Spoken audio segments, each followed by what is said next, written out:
Chin ram kholepi hakha ngai mi nan chiều lai tia ka zum ma video he rak so ko neo hakha ku chung la hakha alang nak tom pa te khwanin che piak na hakha he chin steak kholepi ko rami ong mi si adok ngai kau rồi lâu sông tha ram abuy thana chun liang leval minau tam pi an ome chun in lo song thang chau pan chu ma liwa ram avan buai tika hin mi tam pi chu ka hin ngam loin hundang ka danga in la lo chu tak na sam ni song tampin he hakha ton pal view kam van lang termi he si ni hakha alang ti lawe ka he khochong lai kha se mo khol highway lampi kha se hakha ye umbal me ni chun nan van ngai ril mal chiu kulai kan kholepi chin steak kan kholepi hakha cha anuam phrim ka thil man zong se zai zong vial te ka hin kan bazar nak hun kan thang nak hun film kan chon nak hun si hakha thil chuak zong tho khun he ti mit lai kal nak lam kha se ka hin ke far te tel thiang kung te ten dan te song ani do ngai ko lai ram ai do ni mo kan lai ram he min ong lai ra kan te ka chon special do takin kan tap te lai ram dang lain azau du min rak tung te lai kan ha lam chan chus ko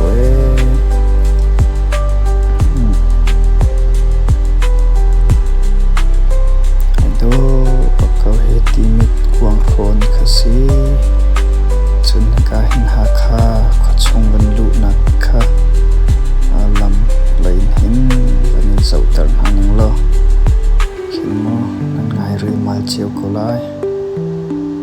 kan ngai tuk chiu ka kan thang lian nak phim kan chon nak mun saban token kan ngai tuk mi khol ram kan kholepi se hakha chu mi tampi ngam nak mi tampi ni thil bazar nak la phun an hun nak se nuam bak hakha chu hakha chu takin mun dang ka dang ummi na ne he nan kholepi hakha chiều cô lai dẫu lợi làm pi cầm bol khăn xì mo nên là bazar lát nên chocolate nạc rong rang sẽ chiều cô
Hakha Kholipi kan ngai ril mal chiu ko pathian ni kan her chan tia her a chun van ru dap ti zong kan pe ki ni chiu do zong ni thar zong kan pe to ni Hakha ru ti wan su liu si ke lai lai anom nak te chuk ke te khen ska ke kan her chan tia van ru ti se mi se phun pathian na kan pe